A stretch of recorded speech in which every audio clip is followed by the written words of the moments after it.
Am I Oh, well, welcome, Victor. We have a couple seconds before uh, we actually start going live because I wasn't check, sure if you were check, having. check, check, check?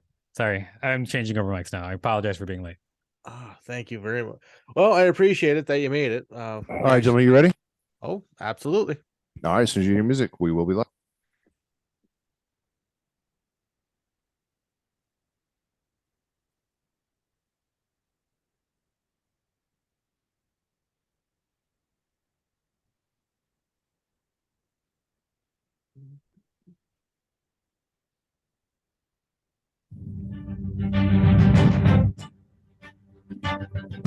Welcome to Making More Money for You with Magnus Carter. Whether you feel that you don't have enough money to start investing or are under the preconceived notion that investing is only for the wealthy, Magnus and his expert guests are here to help you. Now, here is your host, Magnus Carter. Hi, everybody. Sorry for the delay. We had some technical difficulties, but welcome to the show. This is the Making More Money for You show. I'm your host, Magnus Carter. Last week we had a great, a short episode last week with Howard Wolpoff. We did some talking about marketing and finding the right people you want to market to. Any questions about that? Go check it out. It's on all streaming platforms. But today's episode is going to be it's going to be fun. I have an excellent guest that's going to tell us how he transformed all over Hollywood and is actually teaching at the moment, I believe. And we're going to talk about how some of his experiences has helped himself and people around him make some money. To do that, I have a very special guest, Victor Vernado. Victor, welcome to the show. Hey, thanks for having me. Glad to be here. Awesome, awesome. Thank you for reaching out to actually to be part of the show, which is amazing. And on top of that, can you give us a little bit how you actually got started in where you're at in the lovely world of Hollywood? Sure. Well, I mean, I think that I got started. I got started basically by uh auditioning auditioning for roles through an agent. Really, I was just pushing. And then as I got opportunities, I would always use those connections to build more opportunities. And eventually it just became kind of like a web of I had a network of people. And so I would get more and more work and do more and more things that way. And I just started by moving to New York and saying I came here to make it 25 years ago. Well, that's Uh, I didn't realize you were in New York. I thought you were over in California. Oh no, I'm in New York. I go back and forth Okay. between New York and California, but I live in New York. Okay. Okay. That's really cool. So one of your major things that you've done throughout the years is made sure you had networking and associated with people that you wanted to aspire to be. Um, Always. Well, I didn't do that all the time. Really, I got to be honest. Up until 6 years ago, I was I was very much a guy who is smart and or talented, but I didn't know anything about finance or business, and I would just make money and blow money like over and over again. Just make money, blow it all, make money, blow it all, et cetera, et cetera.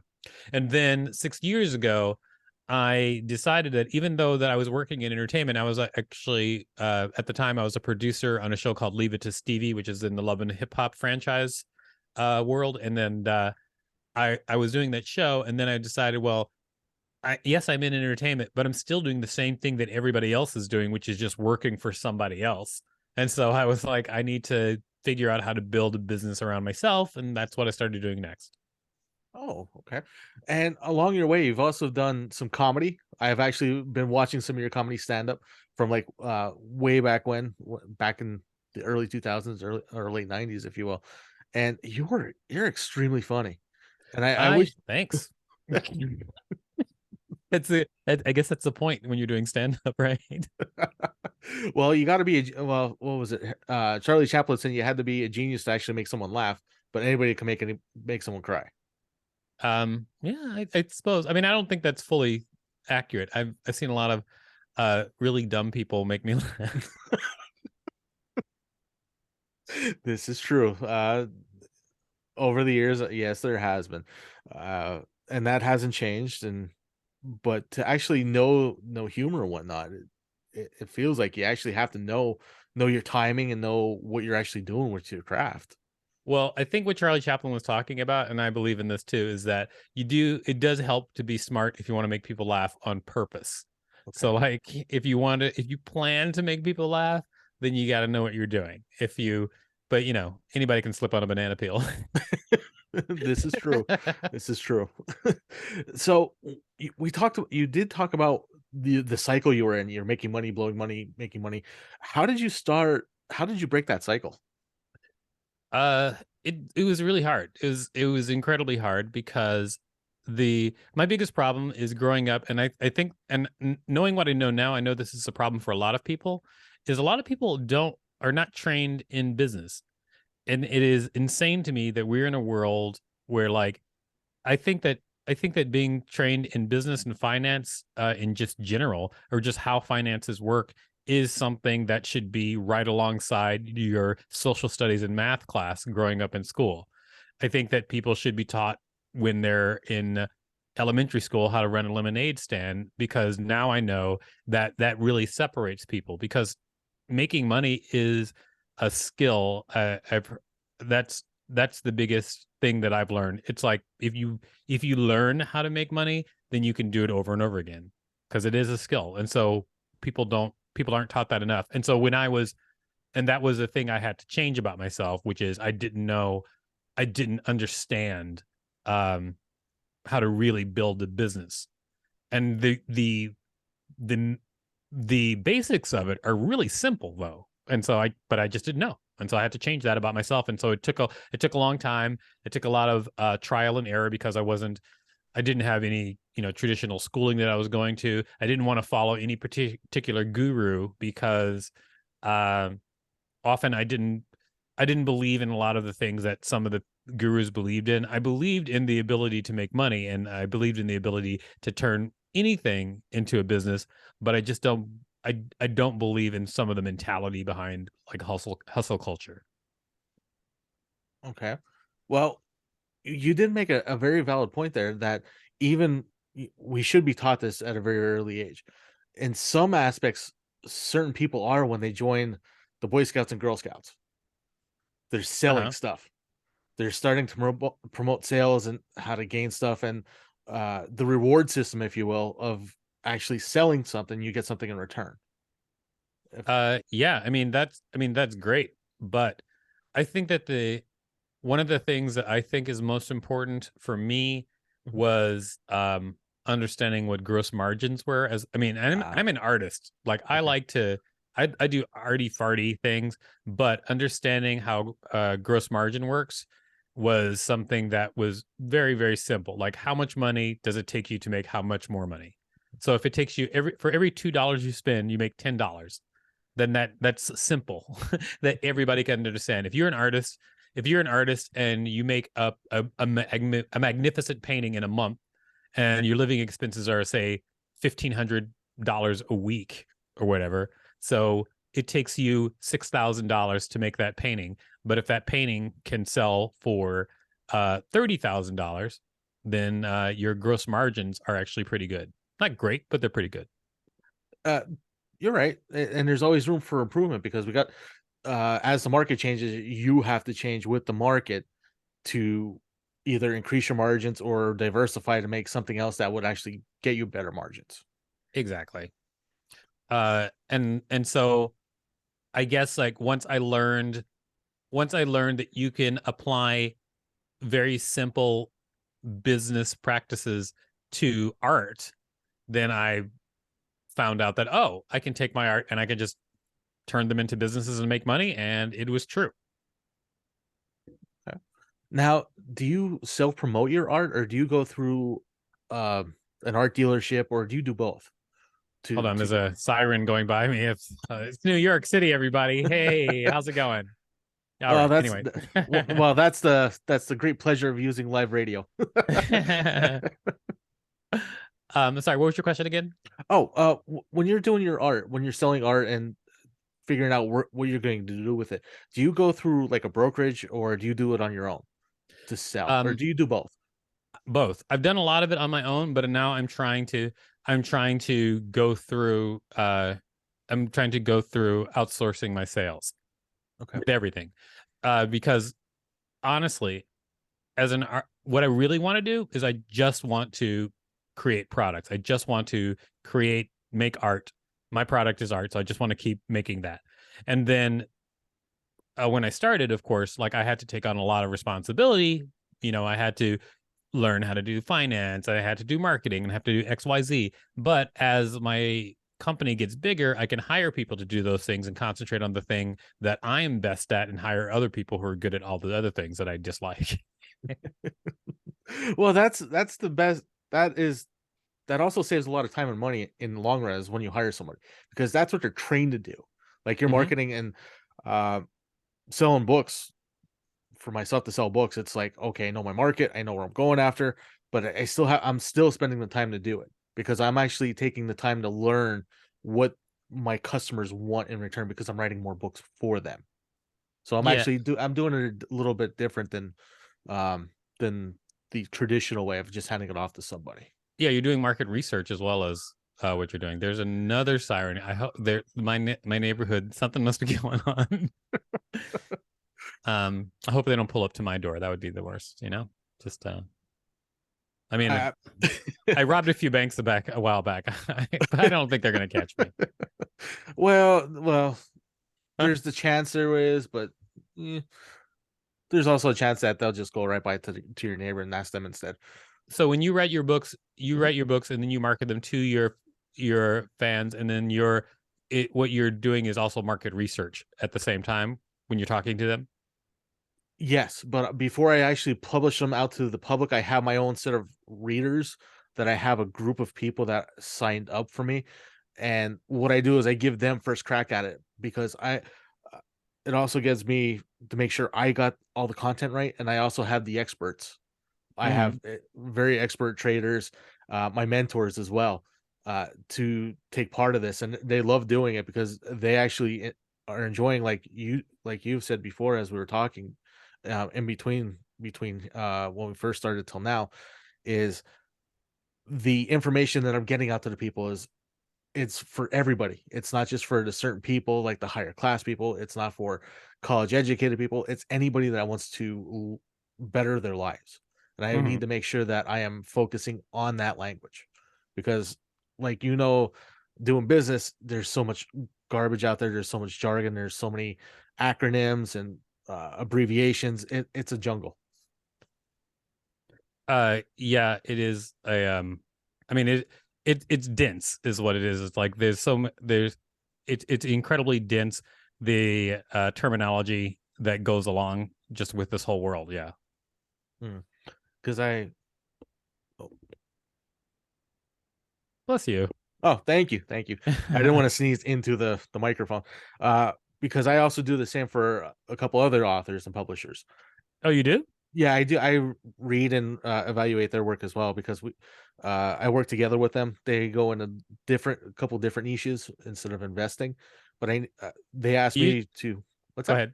No, go you first. You finish first. Oh, okay. No, I have a very analytical mind, so I can actually go through the process of what they're trying to say, and if they're missing anything, I just give them the notes and say, "Hey, write this better. Uh, this needs to be dumbed down a little bit more. Add a little bit more technology to this or technique to this," and I give it back to them, and they rewrite it before they publish. That's cool. I mean, you would actually like one of the things I do is I am into technology as well. And so my company, which used to be a media company, is now a tech and media company because I create software as well. Yeah. And I have a patent which I sold recently, and I have I'm pursuing a patent on new technology for this thing have called the Magic Bookifier. And this is what it does. So let me tell you how it came to exist. It's Bookifier, Bookifier, Bookifier. So it came to exist because I have a podcast where I teach people stuff, and then on that podcast, I was like, well, if an episode is really popular of this teaching podcast, then I know the material is vetted because it was already popular, and then I was like, I should turn those episodes into ebooks because now I know people like the whatever material that particular episode is about because there's another line of revenue. So when I sat down and I started to go through the podcast and go through the transcript and turn it into an ebook, I was like, this is boring. So I was like, I bet I can teach AI to do this. So then I did teach AI to go through a transcript and then turn it into an ebook. And basically with like one click, I can take a transcript of a podcast and turn it into an ebook. And so then I was like, this probably could make a good app. And so now I turned it into an app and we're about to launch it. Wow, that's very I'm dumbfounded right now because I wouldn't even thought of to do that with AI, and that's really breaking edge. You're going to change a lot of things there. I mean, it's really fun. Like people are responding really well to it. Companies, more than one company has been lining up trying to figure out how they want to work with me. Investors have been talking to me about it. Like it is a shot in the dark. And actually, the funny thing is, so I was actually doing it because I'm in a fundraising round with my company right now, and with my main company, which is Supreme Robot. And Supreme Robot makes all these other things, and then those projects, they become MVP. Once they get to the MVP stage, then they'll usually get outside funding, and they become their own like LLC, which is a subsidiary that my main company owns a part of. Okay. And then so I'm in a fundraising round for my main company, and then I already have like, I mean, I can actually tell you the numbers. There's nothing. I'm not hiding anything. So my fundraising round, I was raising 300,000 against a 1.2 million dollar valuation for my main company, and then I have an investor who's willing to come in for the first half of that 300,000, but he wants to come in alongside someone else. Okay, another investor, Okay. and then so while I was looking for that other investor, I was spinning up things anything in my company that I can bring to life, any product I can bring to an MVP that would cost me nothing to bring it to life, but would make my company more valuable because of their potential ROIs. I would do that because then my company continues to gain value while I'm fundraising. And then so that's why I was just like, oh, I should start up that ebook project based on the popular episodes of this podcast, because like that's something that would just, I could just write the ebook based on this podcast episode, and that would bring more value to my company. And then that became the Magic Bookifier. And now it looks like, I'm not certain yet, but if the Magic Bookifier's launch goes really well, it'll make enough money so I do not need money from any investors, which would be amazing. Yes, because we know with investors they expect time frames and timestamps and meetings and all that other jazz. I mean, I don't mind all that, but I don't mind all that, but the idea is like, if you can protect equity in your main company, protect the equity in your main company. And so I'm trying to.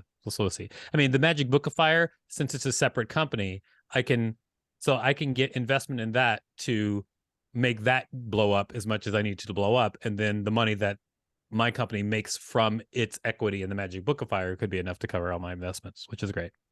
I hope. We'll see. We shall see. Oh yes, time will tell, especially with the development of AI. AI is just blowing up things everywhere. And oh yeah, it's time to get on board, everybody. It's time. Let's go. I've been tinkering with it. I'm not doing full books with it, but I'm doing some like blurbs and some just tinkering to see what it can actually do. And because I'm a network engineer by trade, so I'm always in the techie side of things as well. So I'm always learning how it works and how fast it needs and what resources it needs to do this, and how the back end, how it actually spits it out. It's scary fast. Yeah. My CTO for Magic Bookifier, he really nails like the back end section, and we have a lot of fun figuring it out, because he's great at the back end, but I'm really good at prompt engineering, like good enough at least so that people ask me to work on their projects as a prompt engineer. Like I've seen a lot of what people are doing with prompt engineering with AI, and I feel like it is like the breadth of what people are doing is not what the AI is capable of. AI is capable of a lot more than people think. And if you program it the right way, for instance, you can just get it to do stuff that people's jaws drop at. And the magic book fire is one of those things where it's like, yeah, people just like, wow, like they didn't know they could be, you could choose to do that. They understand once it's done, but at the time they're just like, they didn't know that AI could be used that way. Oh, absolutely. Because Yeah. we only know with what actually people are telling us right now, because not a lot of people are going out and looking for it, or they don't know where to look for it. So Yeah, exactly. we're only going by what Elon says, what you're saying right now with Bill Gates and the whole Microsoft crew out there are telling us. It's like, oh well, you can do this, this, and this, but they're leaving out like 80, like a good 95% of the chunk that's still open. It's like the Wild Wild West. Yeah, Or it is. It is. There's like there are ways with AI to do so many things, but there's no centralized area for information right now. It reminds me of when I was a kid, when I was just discovering like computers and the basic programming language, Yeah. because it was hard to find information, because at the time there was not really, the internet wasn't there. There were bulletin board systems. But I remember you those oh days. yeah, exactly. And so like finding information, you were just scrounging for information. You'd have to go to the library, pick up a thick book, and like look through it as much as you can by yourself. And that's the way it feels a lot with AI, because people who are doing things that are really groundbreaking with AI are not really posting about it on the internet as much. Mhm. There's a few, but just like not a lot of people who are doing something that is really substantial. Now, are you starting to use AI in your art as well? Or are you still Absolutely. traditional? Okay. Yeah. I use AI. I use AI in my art. I think that I think that people should start adopting it as a tool if they can, because it is I think it's I think it's fantastic, and I think that if you're a creative person, it's very useful. I know some people are afraid, they're like, AI is going to take my job, but if it can, I think the saying that everybody says, which is, no, AI is not going to take your job. Someone using AI is going to take your job. Yeah, we're seeing AI in all aspects, in like we're saying, in the even in the food industry. Yeah. Miso Robotics, they're using AI to flip with Flippy. I Oh don't know if yeah, you've seen that. absolutely. I love that. That was amazing. I'm like, well, these people that don't want to start working and don't want to start getting the fundamentals of making money and the responsibility that's needed to it, you're right. They're going to be replaced by robots. Yeah. It's very it's sad but true. it Yeah. is. It's like it's just the way of the times. Everybody's well, we are all stuck on our phones, so in a sense, we are part of AI Yeah. because our phones are constantly uh, determining what we see next now. So preemptive whatnot.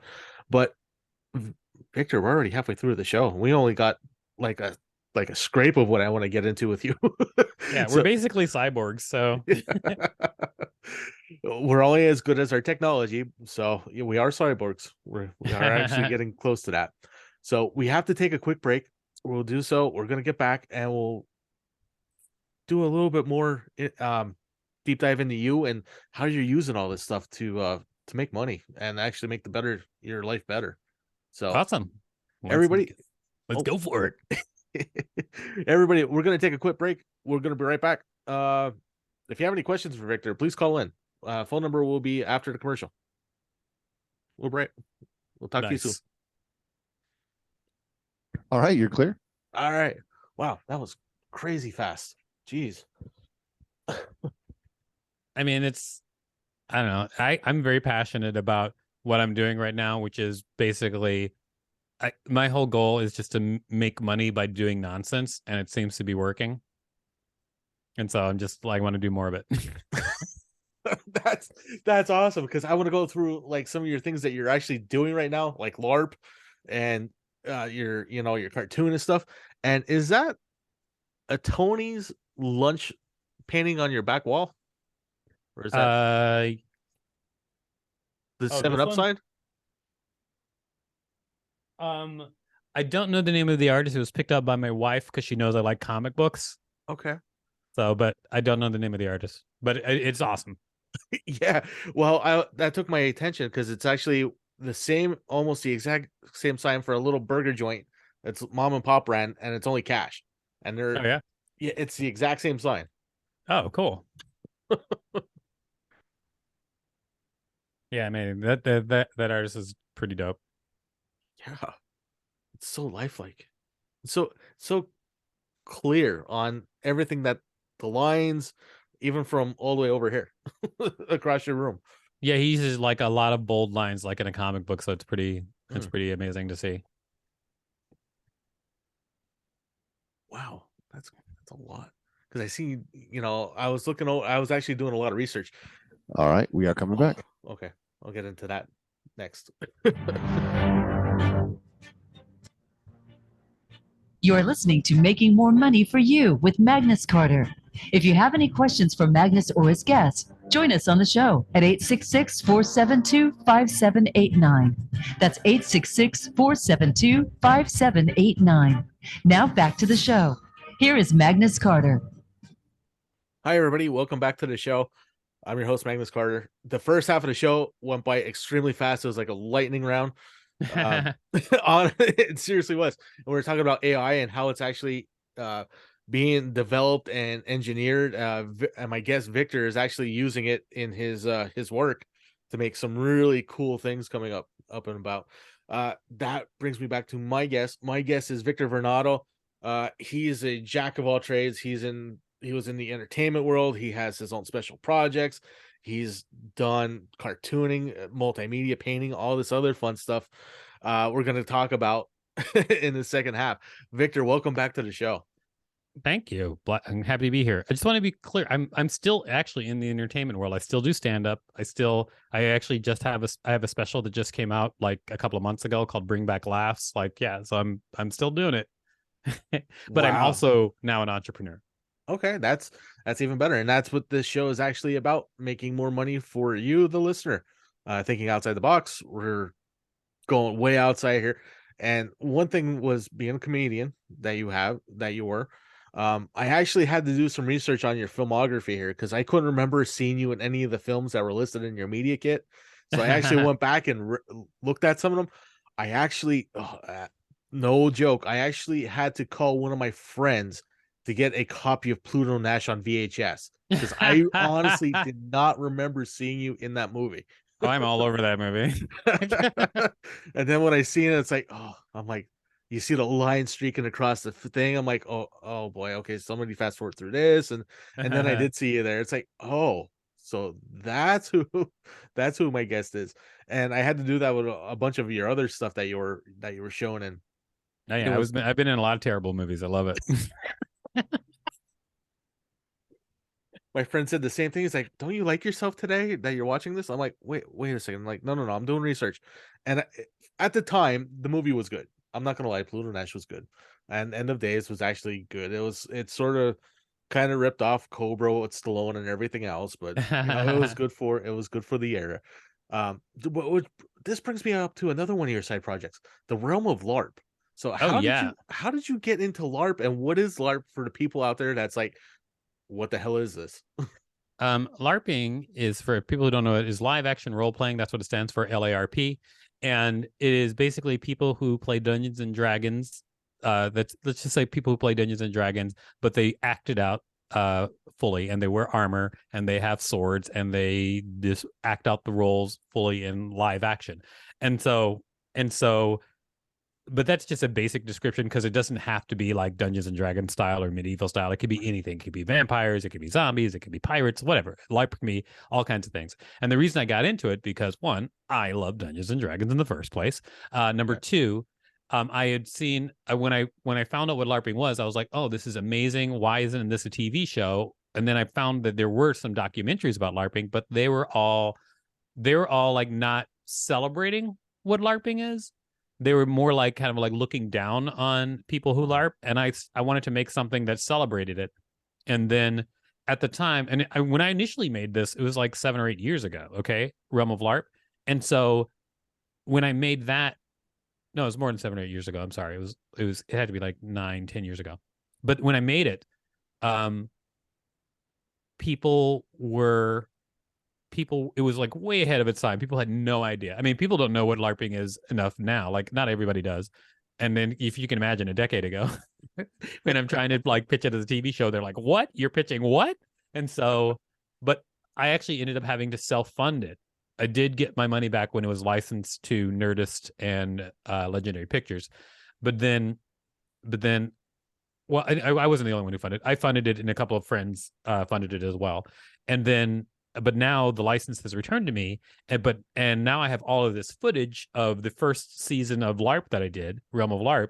But I'm using that to pitch a new TV show or film based on the same premise. So basically, it's gonna continue to make money and pay for itself, which is awesome. Even though, but it's also one of those things where it's like, it's kind of a ridiculously fun project. And so it's one of those things where it's like, this is awesome, but it can also be a business, which is amazing.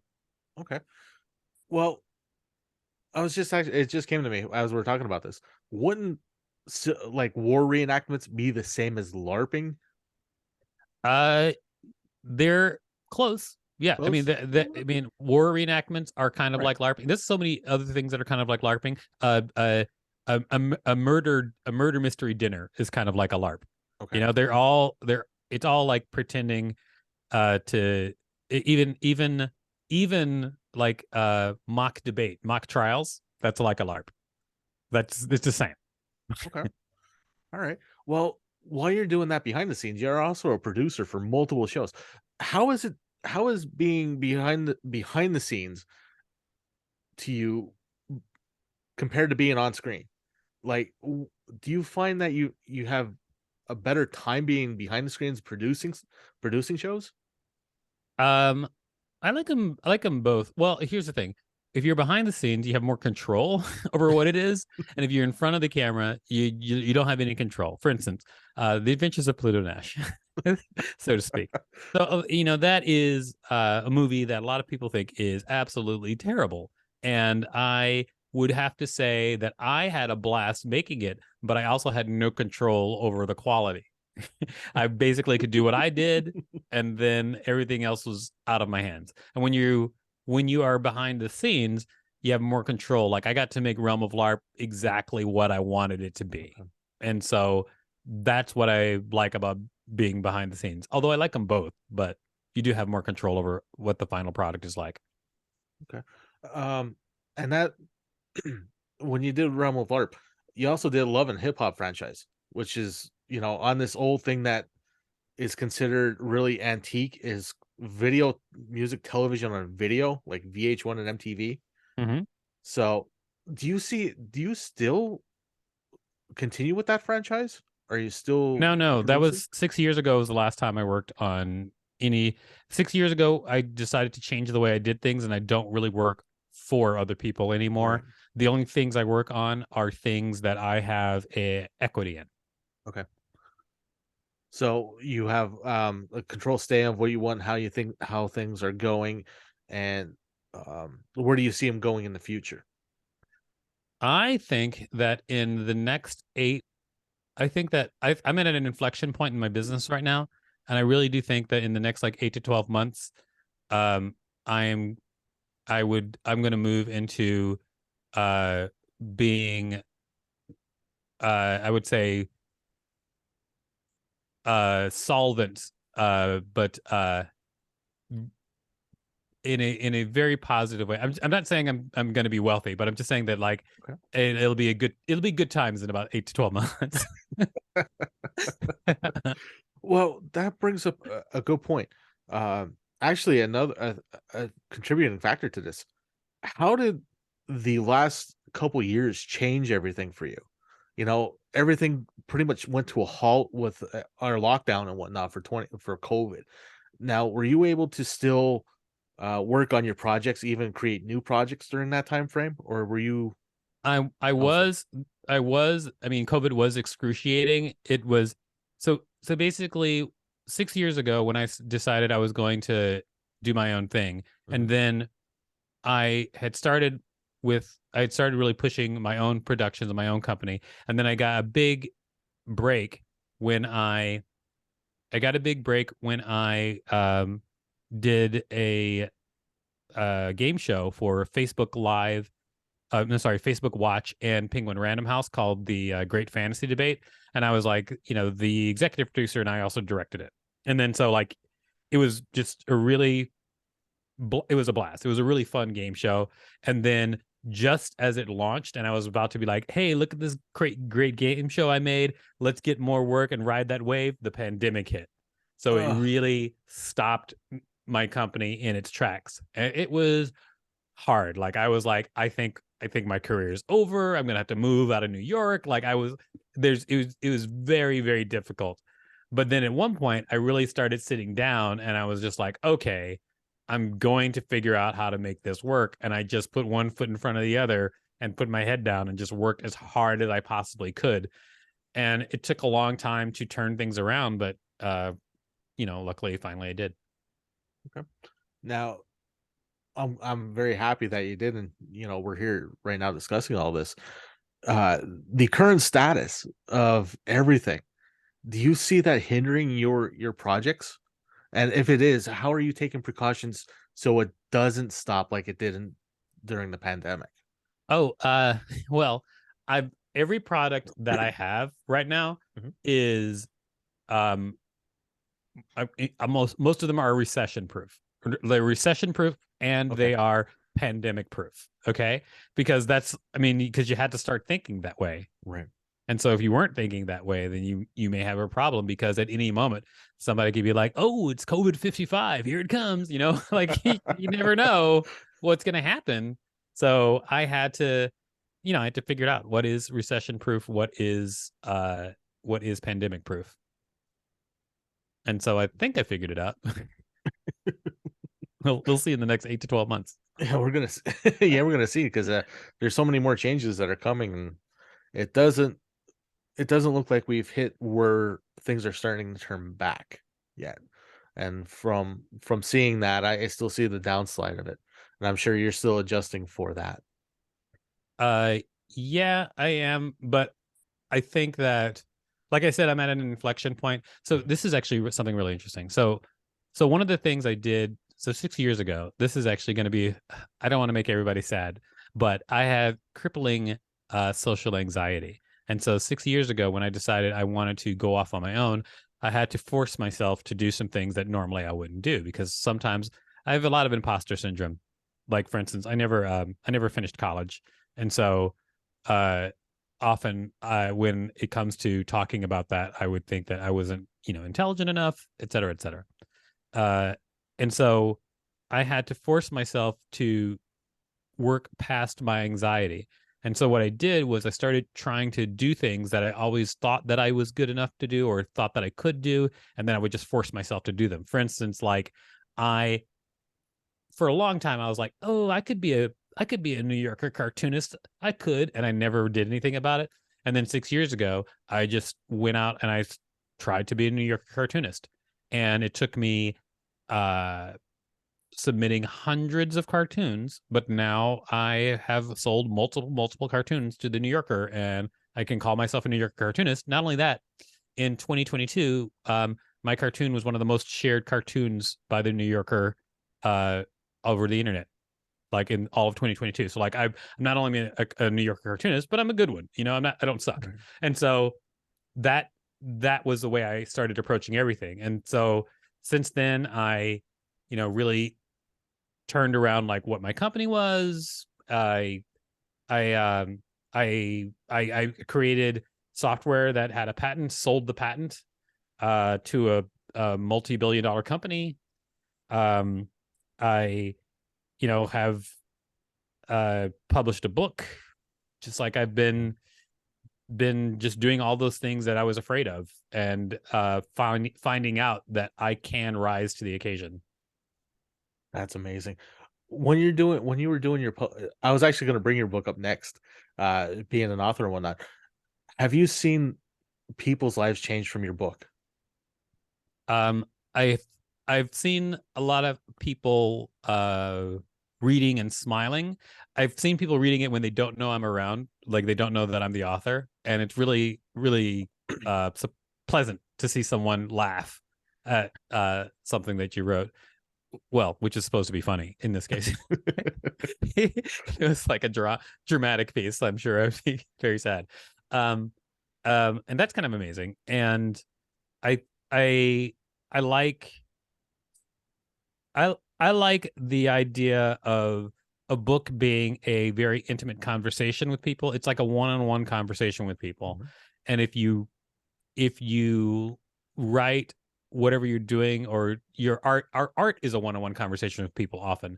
And so I like that aspect of it. I don't think that I haven't heard people talk about it that way, but that's the way I think of art all the time. Like it's a one-on-one conversation that you're having with people. It's a scalable one-on-one conversation. Okay.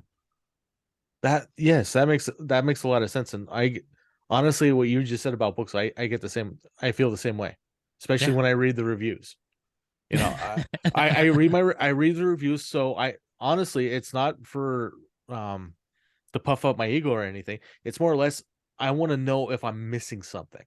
I want to Mhm. make sure that they understand the content of the books, and also they can apply it to what they can apply what they just read.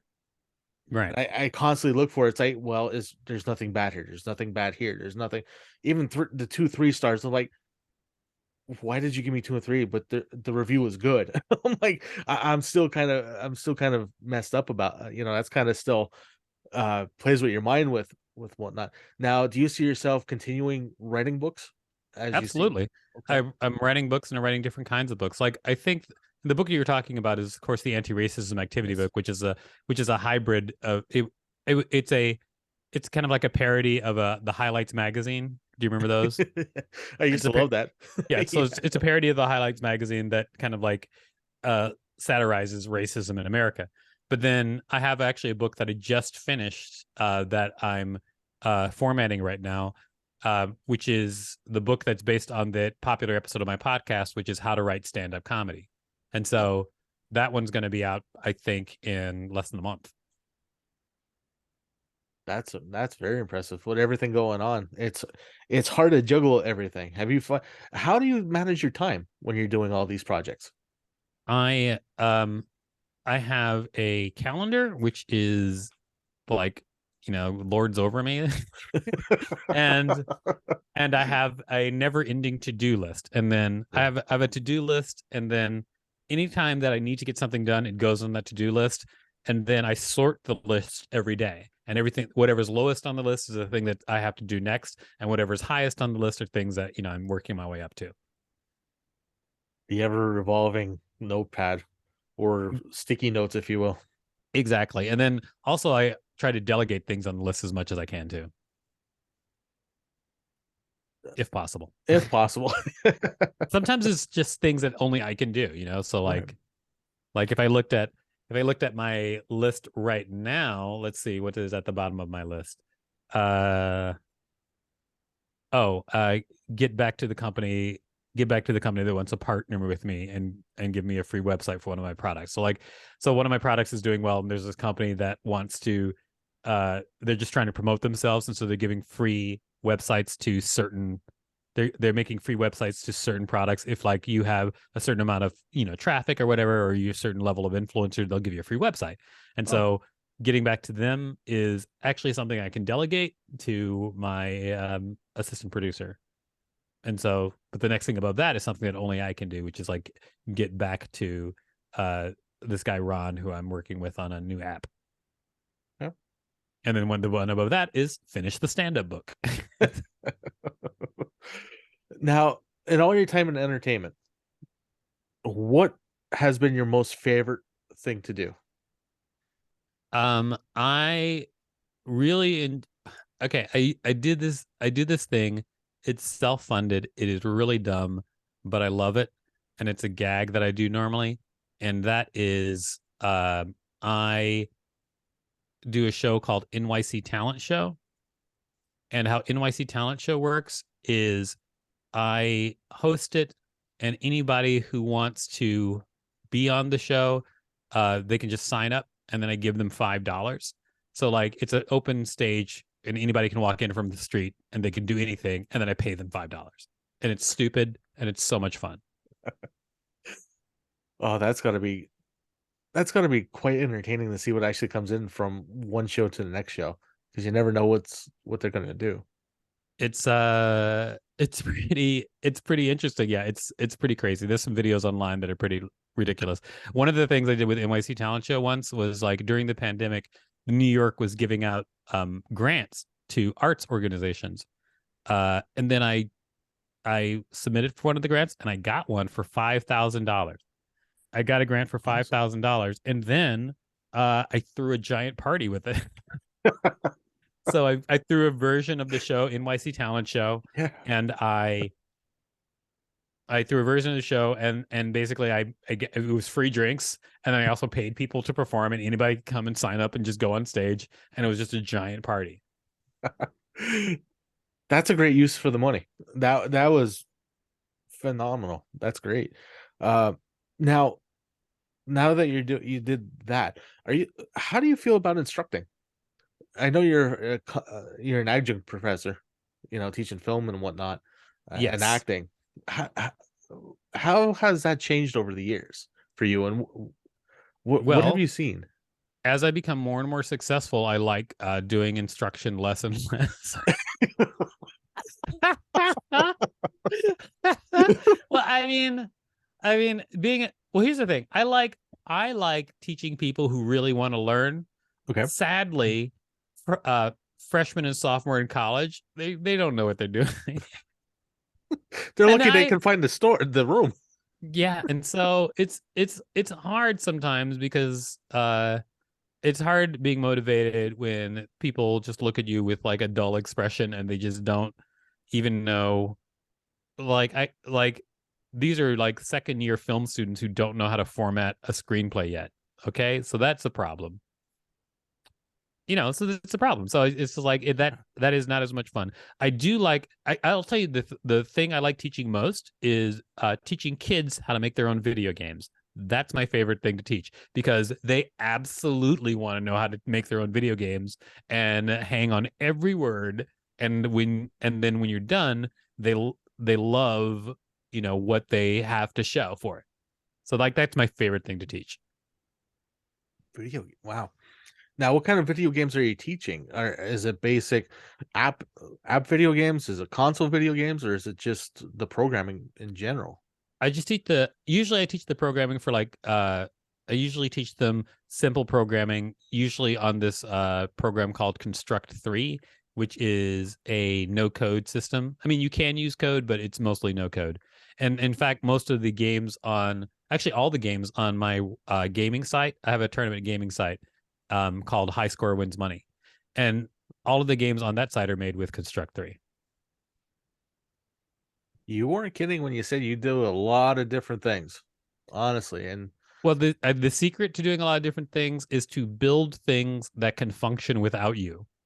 That's the secret. So like, for instance, I have High Score Wins Money. I had to conceive of it. I had to create it. But then once it's set up, then I have very little day to day to do with it because, we have a lead programmer, and the games once the game is made, you don't really have to do a lot to them. And so my day to day with that is not a lot. However, it's one of those things that once it's set up, it can continue to make like revenue. As long as the website still stays functioning.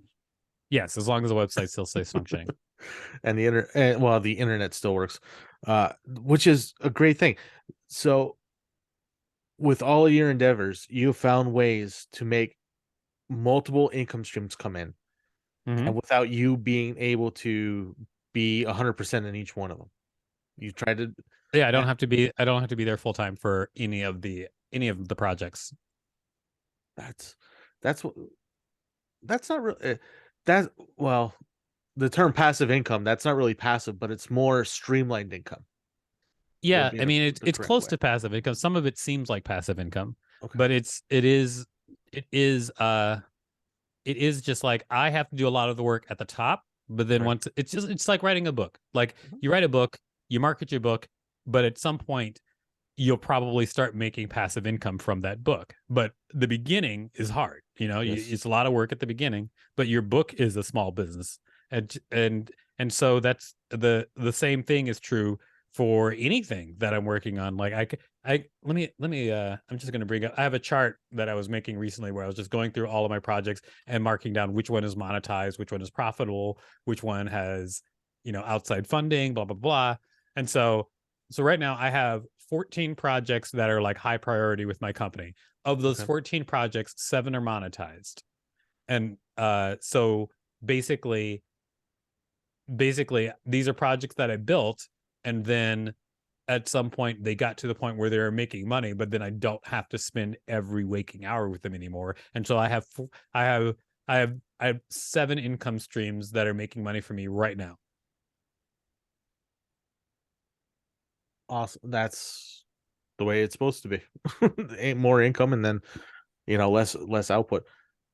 I have one last question before we wrap up for today, Victor. If Okay. right now, if you had the chance to go back in time to tell yourself one thing, what would you tell yourself as you're beginning this journey? Um I would tell myself to immediately uh read up on the productization of yourself. So there's this so after 6 years I found out, okay, what is the shortest route to getting to where I am now? If I had to do over, it would take me 6 months. Because you learn. And if I wanted to duplicate it, it would take me 6 months to get to where I am right now. So I would point myself toward there's this guy, I forget what his name was, but he does a website called Visualize Value. And what he talks about is the productization of a person. And that is what I should have started with. I should have started learning that immediately, but I didn't even know it existed. Okay. Well, that's excellent advice. Unfortunately, Victor, we're out of time.